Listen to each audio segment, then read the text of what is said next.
Corona की दूसरी लहर से अर्थव्यवस्था को उबारने के लिए अनलॉक और राहत पैकेज का इंतजार है। 1 जून से कुछ राज्यों में अनलॉक की प्रक्रिया शुरू हो रही है, लेकिन राहत पैकेज का इंतजार लंबा हो सकता है। सरकार पहले बजट की स्कीमों को लागू करेगी और इसके बाद जरूरत होने पर ही राहत पैकेज लाएगी। कोरोना की दूसरी लहर से करा रही अर्थव्यवस्था को राहत पैकेज का शिद्दत से इंतजार है, लेकिन वित्त मंत्री निर्मला सीतारमण के एक बयान से उद्योग जगत से लेकर अर्थव्यवस्था से जुड़े हर किसी की उम्मीदों को झटका लगा है। वित्त मंत्री निर्मला सीतारमण ने कहा है कि कोरोना की दूसरी लहर से निपटने के लिए अभी राहत पैकेज पर फैसला नहीं हुआ है। वित्त मंत्री का कहना है कि राहत पैकेज को लेकर राज्य सरकारों से बात चल रही है। फिलहाल राज्यों में लगाए गए लॉकडाउन और दूसरे प्रतिबंधों का अर्थव्यवस्था पर हुए आर्थिक असर का आकलन किया जा रहा है। वित्त मंत्री ने कहा है कि अभी सरकार ये समझने की कोशिश कर रही है कि लॉकडाउन से कहां कितना असर हुआ है। राज्यों के साथ उद्योग जगत से भी सरकार सलाह मशविरा कर रही है। हाल ही में हुई जीएसटी की बैठक में कुछ फैसले लिए गए थे, जिनसे छोटे जीएसटी टैक्स पेयर को राहत देने की कोशिश की गई है। Tax payers can now file their pending returns and avail the benefit of this amnesty scheme with reduced late fees.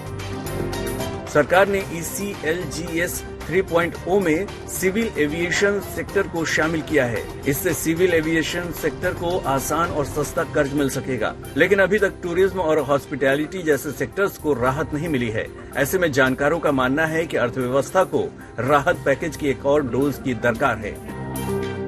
I think जब ये लॉकडाउन खुलेंगे तो सबसे ज्यादा इम्पोर्टेंट होगा उस पार्ट ऑफ इंडस्ट्री को हेल्प करना जिसमें सबसे ज्यादा असर आया है। फॉर एग्जाम्पल, जो छोटे रोजगार हैं उनकी सबसे ज्यादा मदद करने की जरूरत है। फेज 1 में रूरल इंडिया को सपोर्ट किया गया था। इस बार बीमारी शहरों से रूरल इंडिया की तरफ भी चली गई है, तो it is our responsibility to ensure that we support the rural India to stand back on its feet. जितने भी हम परमिशन लेते हैं वो कॉमन हर प्रोजेक्ट के लिए होते हैं, इसलिए हमने सुझाव दिया है कि इसको भी ऑनलाइन किया जाए।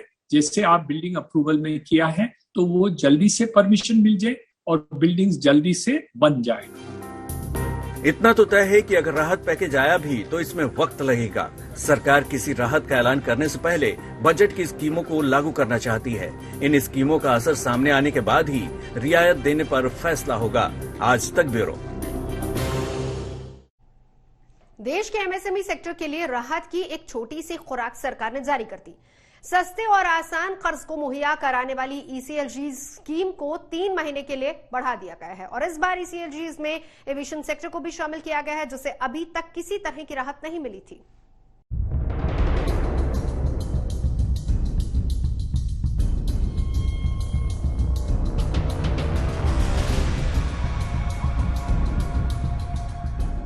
कोरोना की मार झेल रहे एमएसएमई सेक्टर के लिए सरकार ने खुशखबरी का ऐलान किया है।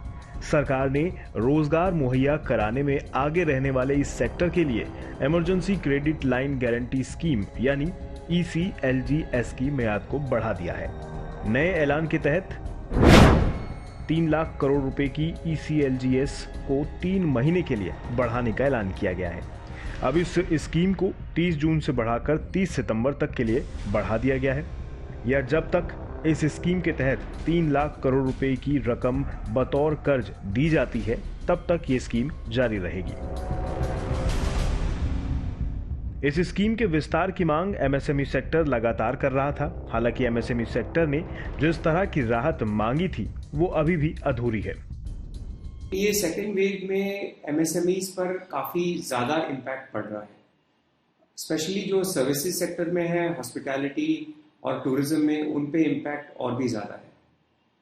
तो हमारी कुछ जो रिकमेंडेशंस हैं गवर्नमेंट के लिए वो ये है कि एमएसएमईज को क्या 20% एडिशनल वर्किंग कैपिटल लिमिट्स दिया जा सकता है, कोई एडिशनल कोलैटरल के बिना।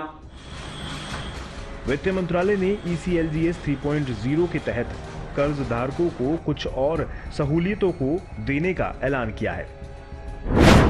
इनमें 500 करोड़ रुपए तक के लोन के बकाया होने की शर्त को हटा दिया गया है। इसमें हर कर्जधारक को अतिरिक्त ECLG सहायता की सीमा 40% या 200 करोड़ रुपए में जो भी कम है वो बताई गई है।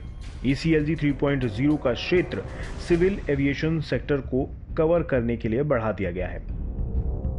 सिविल एविएशन सेक्टर को फायदा मिलने के बावजूद हॉस्पिटैलिटी सेक्टर की अनदेखी इस बार के ऐलान में भी की गई है, जबकि ये सेक्टर कोरोना के असर से सबसे ज्यादा नुकसान उठा चुका है। ऐसे में सरकार को बिल्कुल प्रोएक्टिव तरीके से आके सब इस पूरे ट्रेड सेक्टर। बिजनेस आज तक में अभी के लिए बस इतना ही। देश और दुनिया की बाकी खबरों के लिए देखते रहिए आज तक।